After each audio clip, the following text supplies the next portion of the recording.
mai jam thil tu manding upali sadang hungin chule CSSU graduation program le teacher ho ki pathil pi na pastor Paul Thang Charles pastor hungin tu ki setting ba thuzam pa choila ka tana pa kai tauna eti chu tu sing kal parai tu man sa ni program ahin tuin na poin pathin ba choila kita mau mai ni, bukan cara mana demo itu, jadi tu anak sekolah itu, saat itu dia melihat tempat orang mengdemo falsafah itu, padan kila pai dengan amat ini sangat lebih, bukan cara ini biar nanti kita demo itu. Bisa hujung thumti deng terlaudi.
Collection ni na tol mo pai itu, collection tol di luar itu, jadi sungai apa yang penting yang pakai ini kan, yang lebih tu itu pun atau kain namanya. Saya jauh sekolah, saya dia tahun tinggal, orangnya baik, kalau dia orang perhatian kapan itu masalah ini. Kan pun ini waktu kan orang department untuk ipa awalnya mama mungkin yang kita pesan cuma kita pemelajaran kebetulan kita kesain hukum kita awal ini dia akan mulai kita awal ini hukum kita awal ini ibu kalau jadi kita pahe ini ai kat tena ai panjang sih kan jodoh se dawa pahen angwana ikiruhin nahi hece untuk nyai an kibul lonting tinahi ya cho an sa tungbi ai report ke konte ni mertuna chu ke ma so ke ni ho su hanglai kum som le ya pa chung lam ni ho ti nahi kum som le ya pa chung lam ni ho ti nahi cha ni pati le lu ti ama ho ni pang ke lu ya hu ke ba ni ra se ti te athuna ke lo du nahi speaker team hunna ding in charge guest house ki comment ke parwat sunday school hall sungu nahi ngana ne le cha this anchan me za ka mission department sponsor ki body nahi abuna ke ma pang tin ai ti sa hu mi hi lo tu ne ba hi pan sa ti hin te sakina ichi program lo hin thing te sponsor he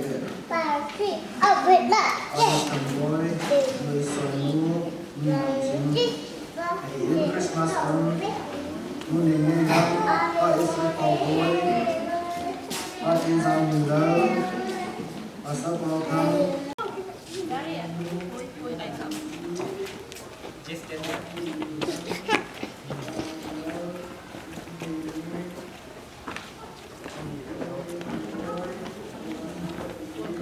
ini segitu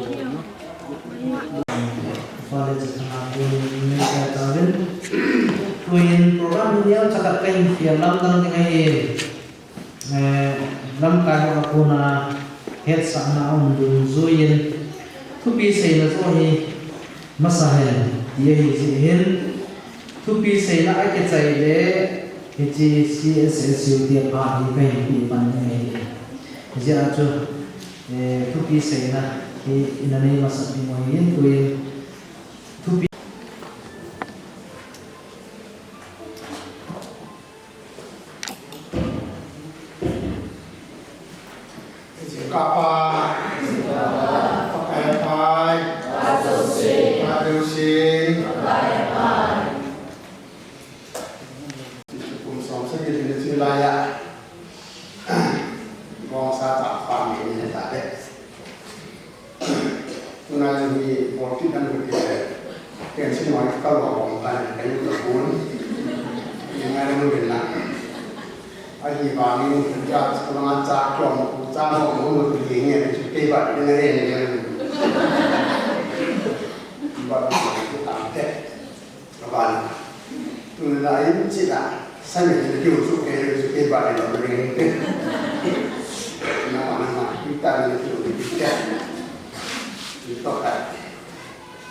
我公里给一些这么给，都是这边发展啊，这个不完，可能大家可能mampu gampang tu pen, ada yang ni sila yang ni saat ini pen pagi, tulis sendiri pun kita ini sama lain kita pakai sendiri pakai yang mereka katakan pagi. Nasi kau berangkat pagi kamu panas, oh tempat itu sih kebetulan sila pakai tempat di leh, kamu pakai itu yang saya biasa pakai saya pun itu tadi.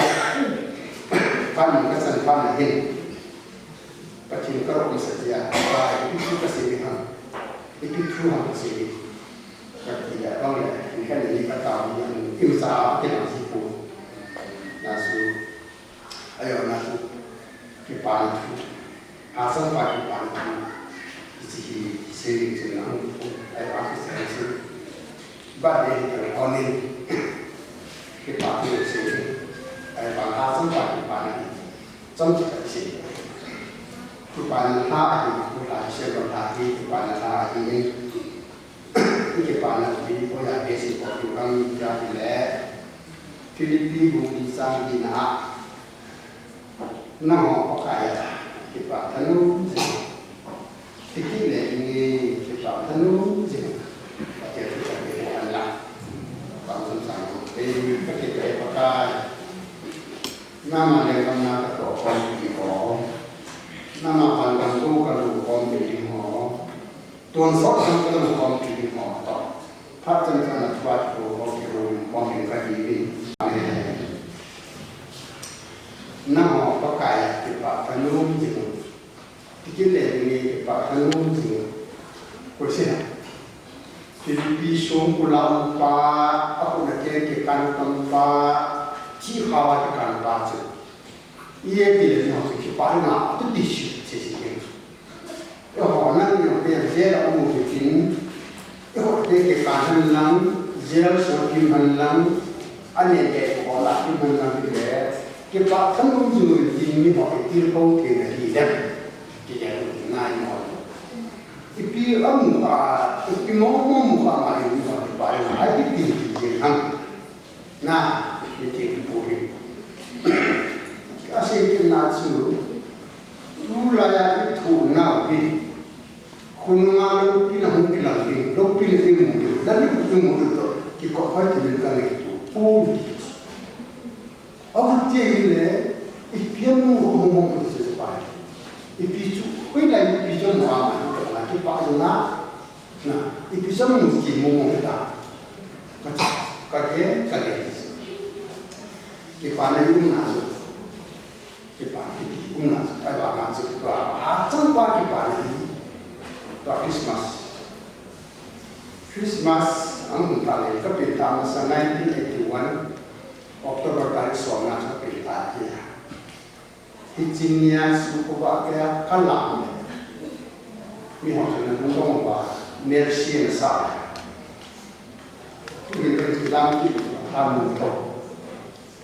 Non si sede che può la mente che non è che quella non è questo perché cavasa si sente na agli tutti si tu più mi ho con il canale ma sono là che la Christmas non va a chi parlo io voglio tankare che non i tengi non la che non è questo quella la che cara ada un tola Aki bata lama itu sesuatu, ama itu sudah. Apa yang kita tahu? Asungan itu alam mungkin, aki form itu sini. Itu sampai saya bodoh, tuan cium, itu. Kita pasti kita itu itu. Ada tuan sorak pasti kita itu kita ngomong sudah. Amun sih besi asik sekali. Cepat, hantar balik cepat, gitu. Ada Christmas yang ini, nanti 5-6 tu saya ini program kami tu na. Itu kami sebagai pun apa. Tu saving pa, tu saving ni, ประเทศซาเกนี่ละประเทศนี้เป็นทางที่ละนี่ก็สุขีรก็บอลขีรก็ต้องสิ่งว่าสุนี่เลยงั้นดูดูเป็นกันว่าฮักกันเลยสิเขาเอามาเก็บบ้านที่ตะวันที่สุดตะวันทุกสิ่งนั้นนั่นไงดูเป็นสุดยังไงเดี๋ยวนี้เราทุกสิ่งยังไงมุ่งเป็นสุดหรออันว่าสุดไปยังไงแล้วไม่ดีอีกหาสิ่งสร้างอีกหาสิ่งนี่ไง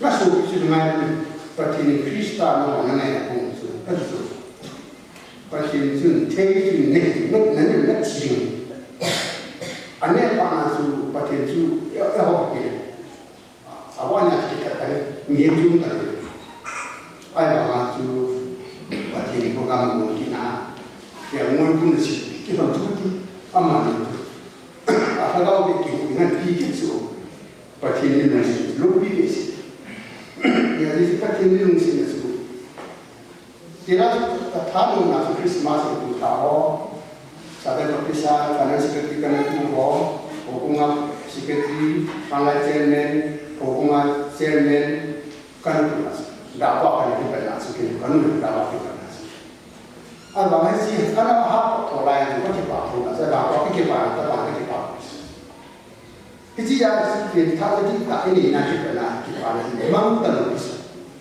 agak-agak ini ya sebenarnya anak mungkin orang pun apa pun dia tak suka dia. Apa maksud? Kita tak mungkin akan Yesus ini. Lesi kita sangat dia jawab pada kan. Nah, lesi kita nanti kita ni hebat pada ni yang ada itu. Lalu kita pakai akhir lalu kita pepe, lalu apa pepe, lalu kita mau pepe. Mini tu mana ni? Lalu kita mau pepe. Ya tahu apapun lah satu kali, apapun kita besok kerja. Nah, pakai pelu ini mungkin itu istilah ayam. Kamu apa? Jangan apapun lah saya istilah ya siapa kita lebih mau berterima. Kita selalu bina kaholan ada selalu bina kaholan. Kalau semua tu ini sejuk. Lambat mungkin tak edis. Itulah yang saya penuh juga sekarang banget. Itulah yang melihat kerja lain, dan disikai kerja lain. Yang sih, nah, ada yang maksud kita menanam kita politician, gapai kita. Nah, anda itu paham itu. Pasal power, money power. Ini saya peace itu, mungkin semua peace tak mungkin pas. Hak seperti kita. Apa dia berarti hidup kita ini mana? Hiji hubungan lain, patina orang lain, nama patina ini kau itu bang apa kamu bisa? Nah, itu bang apa kita? Lesi lopi nama isu nanti, mi ina lopi orang di dalam kiot sedih. Nah, ini kami ni sudah kami ni yang kini kisah isu patina orang hidup di pintar. Itulah yang aku ingin jatuh pi pelu patina ada dia. Tiada lagi kalau hati orang tiada lagi. Sampai sampai dengan ini, semua ini, apa sampai cukup sampai Yesus juga mencium semua ampau pula. Lepas itu dia mengenal pandang mengenal, semua mengenal pandang mengenal dan kaya mengenal semalam mengenal seperti isi hati lupa itu mana. Nah, itu hati membuat hati lumi. Kita kena cakap soal petrol. Hiji petrol bukan di sana lumi, baru samso matu tahu tu di sana lumi. Hiji awal tu mungkin ada pakai, apa dia ada pakai? Pakai. Pakai tu triliun ada pakai. Oh, ini. asi ama si pai lai sana dim set da tai dim set ama si tu na any man ngai sa le ko ke ai ha na ko ha pe pe pa tian ba ki ti ho ko ma su ki ki angai sa na ki a ki ko na susan tu mu susan no ka ka tu me ka ni tu arang tu sang so la ka la ni la ki pa ki na ma ji su tu ki ji ba mi ai nu la ta mu pi Ipi akan tu kena je oh tak, amun tim pun biar, amun tim pun biar tu. Hiti siapa tu tu hari nak ke apa sih pun masuk. Hal tempat kita nahi boleh enggih.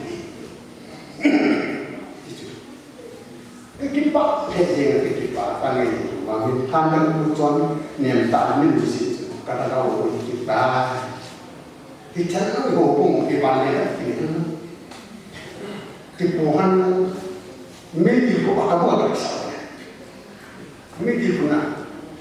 Karena juga paling ini yang saya ingin berapa medis yang tinggi yang pun, berapa medis yang muncul. Kita kamu. Kalau dengan kita ada proses kamu. Isu kita proses yang mana? Ini apa kita? Yang kamu masuk. Kita juga ini kasih. Tak kita dan kau. Pintaran apa? Pintaran mungkin ngasih. Nah itu sulit. Hiji pintaran bahi. Kerana ini tidak total insan kita sendiri. Itu pasti kita. Yang kata mungkin apa yang kita ini kan kita mana tahu ini. Kan apa yang kita ini? Kaya. Kaya bagi kepada pakai puding, pasal pakai puding, lalu tanah kasih mereka, mula kasih mereka, kamu tak. Hiji pecah ni, tak hiji kanu amu mengerti. Ada pasal orang pintar, kaya orang pintar, ada dengan sang kusi macam pintar. Kau tu, bapis lah pasal pintar. Adim por ni video kanu berada. Pasal macam nama, sebenarnya mana pintar dah. Alim por kita harus apa? Nanti buat tolak pun pintar yang nak, wala kerja, lambi, sudah kita boleh. Apa ini? Ini pintar, yang pintar ini. Akhirnya kita pintar ini. Pasal itu kita ada kehormatan ini. Kamu tak apa kita dulu kita ada kerja. Kita apa boleh? Anai tak ada ini kan? Kita ada orang tu baru orang itu. Macam mana orang itu?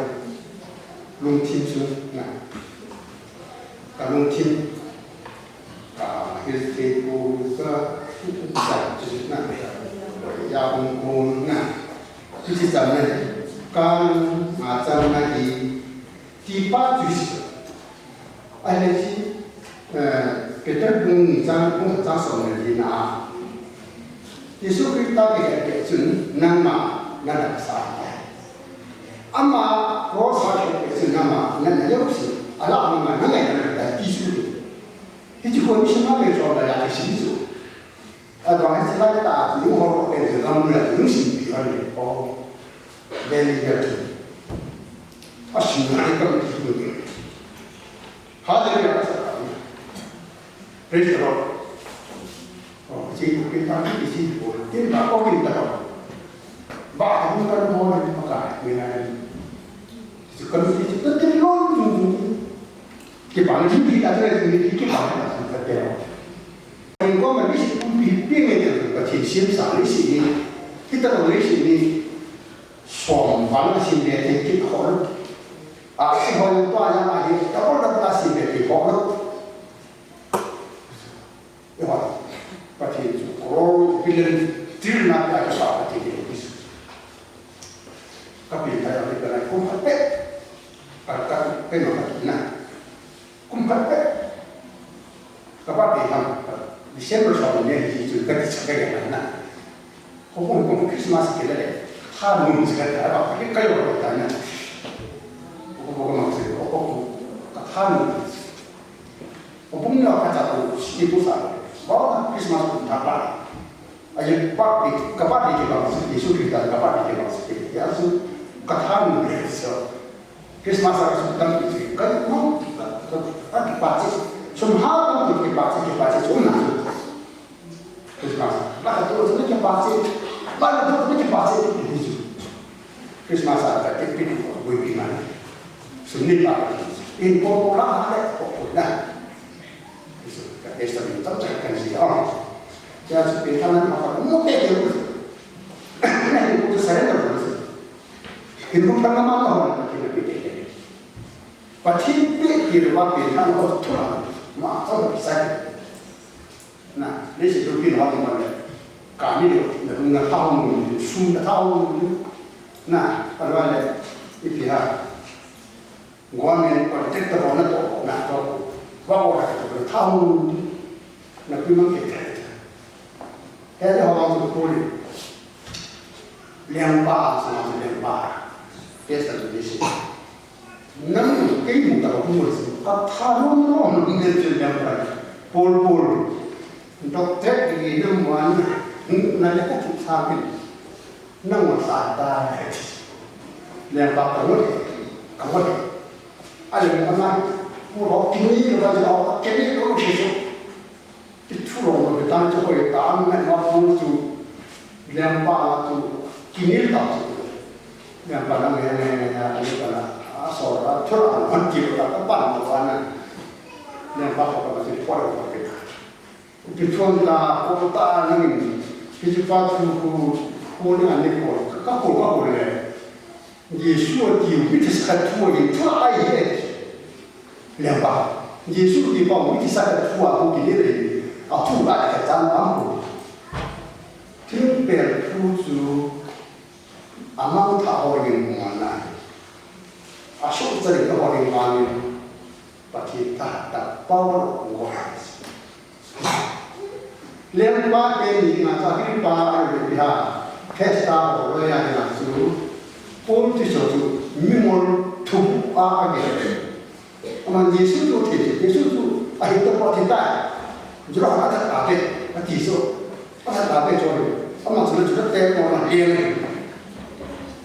Yesus pulang bang kaki, kalau tu segala pergi pokok tamu, orang jual yang aman itu orang. Yesus tu bawa mesti sangat tua itu lah pun. Kita bang mana tu? Yang Yesus di most important point. Gaya sebelum kita kau online kalau semua itu bisa lama itu kita tahu di Alibia dengan yang itu kita sudah tahu. Sebab mana kita mungkin kita ini jadi berbagai pang. Tak tahu. Kita nanti ada sedikit pang. Kalau semua kicau itu. Ani awak baik kicau seperti emak itu. Nah, also Yesus nabi siapa apa yang dengan ini Yesus saya ini amat so pura dengan orang tua ini agak ini cara kita tom soal main ini kalau ini ibadah tu mereka ni orang yang nah now aku ini sudah Cina dia orang mana aku ini cepat kau salah Cina yang lain Elizabeth kau rasa jadi ama mehta tuna ama afunga na sasa na menya so ke hakin na tuna ne ai para su na afunga na ko kungi so bo pi ta ka ko kai pan Yesus ko ma ko si ai ta aga na ya si Yesus ini tim semua api pakai konten Yesus apa yang apa yang tak pernah disebut orang itu, nama sendiri tidak ada Yesus pilih di mana, nama tak Yesus kalau begitu program itu, mana bantuan program yang Yesus kepada semua, kalau Christmas itu festival itu, yang sangat terkenal, mereka berjata dengan hero, kamu kumur nama Saya nak ada kimon, saya bola saya tu, baik tu. Yang Christmas it is a celebration. happy celebrate what festival Banui ada apa orang kita tahu kan sebenarnya. So ini now sensitif, Yesus kita now sensitif semua happy dari mana. Asal tu aku tu pada bulan hari sebenarnya hari tu hari baca. Mari mau kenal kakak ini nama kadai mana. Ni hobi dia tak hobi dia. Now send never internet. Kimo kimite kim. Ven sabe pakai kuna hobi na. Now tu sama tiro pipa. Now send dia dia. Nah, akses pakai no pakai apa saya pakai no. Mehi luar itu hobi tai pakai no. Kita bermaksud lalu tim semua di suapin luar pipa. Nah, lalu tim semua ada pakai itu saya Christmas itu tak tentang Christmas itu sebenarnya dia tu bila kopi popular Christmas kan tipis. Top nak tim home mahal macam apa? Jadi ciptaan ni masuk apa tu? Mungkin pada anda ni bisu tak kepak lah asal kepak mungkin pada saya pun tak kepak top pun gitu. Nah, ni kepak apa ni tu nak macam apa kepak ini nah kan ini Pinggir itu cuma pensar itu. Ngayon tu teknik pakai, nanti tu mesti dipakai. Ini itu sampai lepas na. Itu nak tahu tak sih mesti jadi. Pakai tu nak tahu tahu. Hari dia apa? Komisi yang dipakai. Lepas itu komisi berfungsi apa? Saya itu kalau kita berfungsi pakai. Ini juga pakai maksudnya Kristen, mungkin semua yang bisa ini. Memang konsumsi kuni, nak itu kuni yang mata, nak tujuh hari, kan kita risiko sulit. Jadi nama langsung kau pun dia kau ni dia tahu. Kita tak tahu kita kalau musuh ni suka ini. Itu ini yang saya. Contoh, puna kita tu saya jiwa untuk ini. Jika nak ini kita nak ini. Bahasa jika dengan apa sebenarnya mudah terkena siasat. Tu ni kait dengan net siasat suka dengan. Kristen kepada pun solar itu kepada tak dia nak kena Yesus ini. Lesi kepada sama kita kepada lesi. So kalian bahawa mungkin jauh siapa nak tahu apa Kristen tahu. Amen. Di Amen. Kajian Tuhan logi kami sejujurnya. Berkata cuma kita tu seven, uni umson sekian aja speaker apa kaya mas orang kaya ni orang orang tu abang kaya, jadi orang tu tarik lawitin kita umum itu tidak umum program ini ada misalnya selain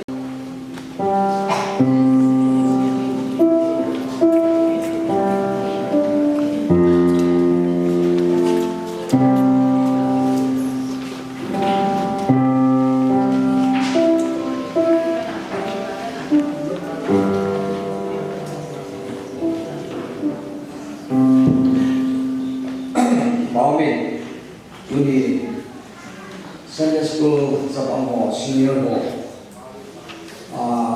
yesu samthi linga pathin damnate epin bapatin thangwana epin injawa chu amasala chu nimpi diwan gati le nimpi do phetwin sabamo sisi ulama anji bin se yo ngai ki talohi Karena sekolah di Bonda kita cuma dibayar kah kita ini di baju menaiki milang tu ni hen siapa wahi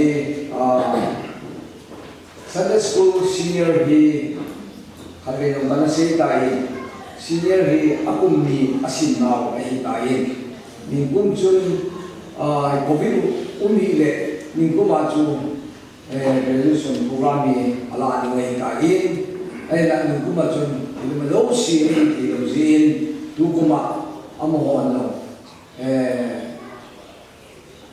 to mai sui ningko ma plus la dom thi lo hi jin tu kuma amo hon lo tu ko lo we senior class so abeli na hin ki bin chubara ku chula common exam na zong hin amo long hin exam bolin tu tain yo headquarter area wana dingin nasatai pan agala bin ai la first geno ila wa win amo sang ta hi atung ve ti pa chu kai pon no hi in ba amo long hi service school la long upon thon he win ngai long win Sunday school sabang oleh teacher hawadi nizam pihak amo panlata no hi abana hawadi ngoi ai la kiti we hijin amo odo pai sabang holam janam khat thoma di no kata sanin ai jib jam bulai mana ku sabang amo holam hi janam khanin sabang hola no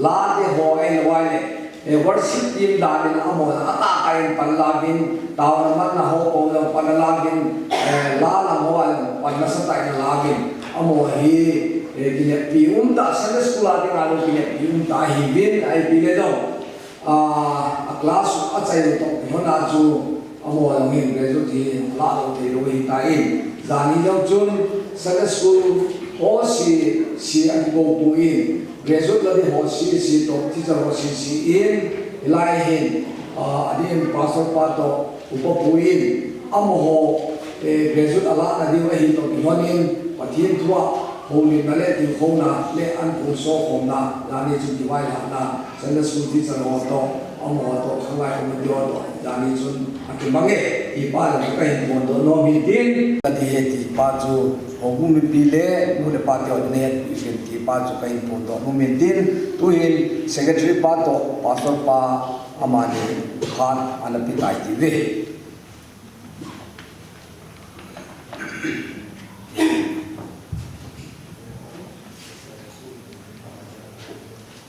pan holding na ni chai ta le certificate hot tok na to graduation achan na di chu nahi pai di tuin kan certificate khati ho sinta ka Evangelical Churches Association Department of Christian Education certificate. This is to certify that Jennifer Kimlin Moy, daughter of Nun Khalam ODCA Central Church, Headquarter Pastorate Area, for completing senior course under Union Sunday School final examination in the year of the Lord 2021 Anno Domini. She is qualified for adult class. Tuin actually din certificate agi sisi. Tuin certificate untuk nale graduation acan sa maju. Umpai din tayo kataon sa hindi kahin nakikiulan. Masapena din Jennifer Kimlin.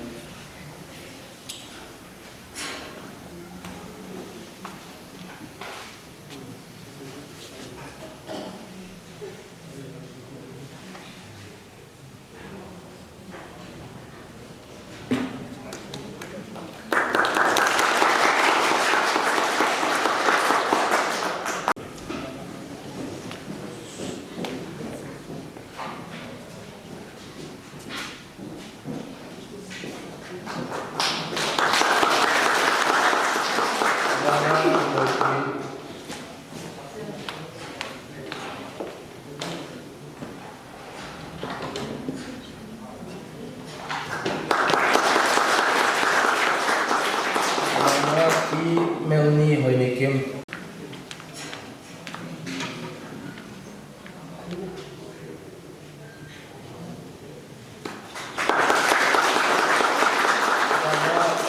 Basan Hoy Hokip.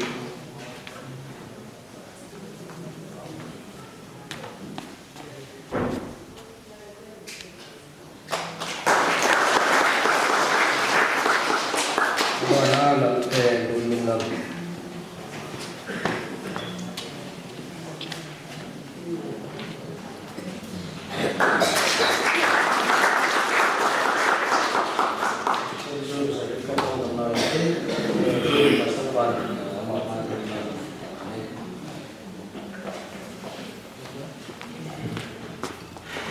Filbolin to pati do pila chanan lang pati hinga tawna amwa tin taw pila phak lo hiti ti do la pati la ya la tin pati hinga taw dan mang kate taw te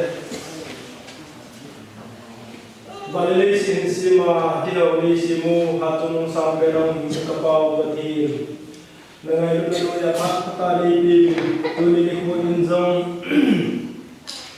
Mihing punat pi dolin lau teo sen school class ane apa na hangkai je tuhin pihing la jauh hi tai ti lamkai hok ki pana pu do na hi pati hone sen school in class hin sa pihing a hu te te tinga tuni ne ko na masala mu ni mo ba certificate ta mo te am je am mo sa le no pi thang ta ko ma ki pa tu ka ni hi nang malama ka ki la ka ki ti ho na ho ta san di kici ta tu ta jing the din dan musi na ka ka ni na ki ta pi din amwa de tum me ka ta pi din na hi ho bung su na ma cha pa hita bong pu ka mo the a kom na ho to hanin ka tim bol ka na to ho le na min za na to ho zo se ba hin do pi na cha nang san din ka ta ho ni hi na khat the ko na cha te hin bi ding pa ka ya so min ka ho ta ho ni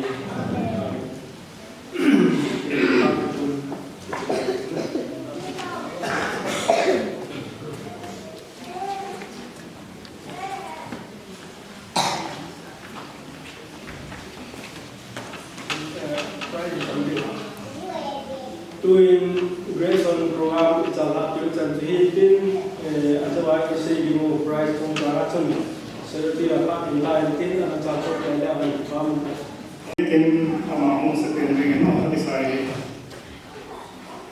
kakat nai namai jadi pas pam profil pam mungkin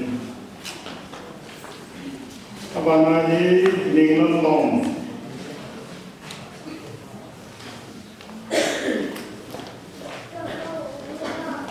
abana mesti mungkin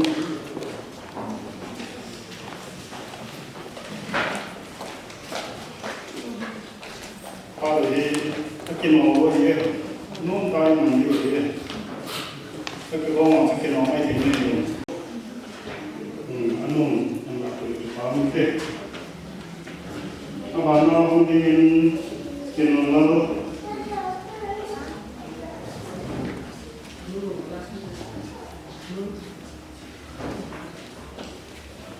abana kau ini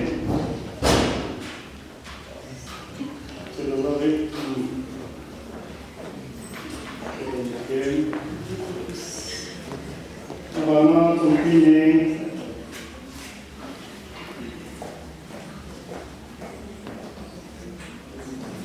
bang ambil ini jauh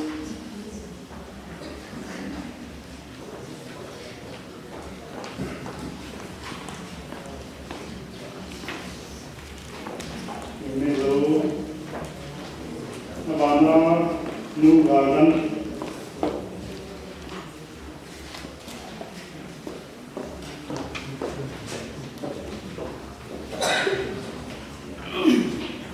abana ambil lingkuin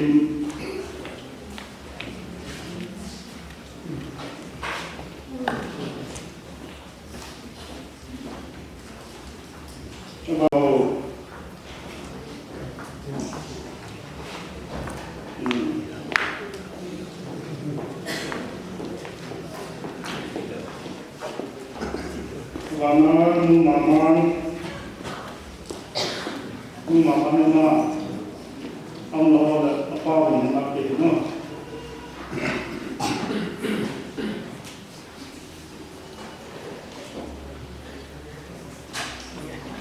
lama apa yang kita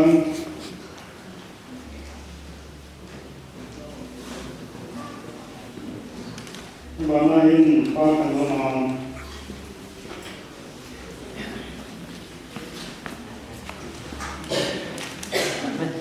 Hana kalau sen bawa ke apa ke alat di rumah, bawa ke kue dan ten, benar.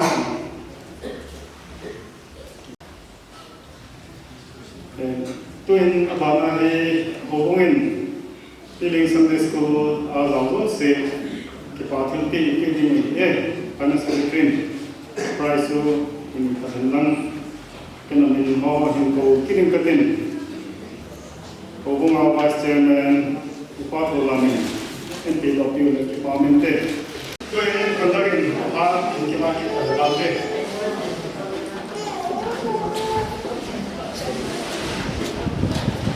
Masuk pakai zaki patu komumin, amal zong sunga, abol hijan pa, kalau lagi form na, pada hilang itu pakai naik na hidin, tu nanti kibol lagi tahu, yang mau masuk window tinggi pakai tim nomumin, sudah itu price cung cara cung, kan suki bol pinnya tak tahu mau su Ola, hukum kan ini sih waktu isu itu di wahina, apa yang pernah boleh kita mau, macam mana kita dalam jual segala kahintip naik. Kita orang sah cuma maintain, jadi program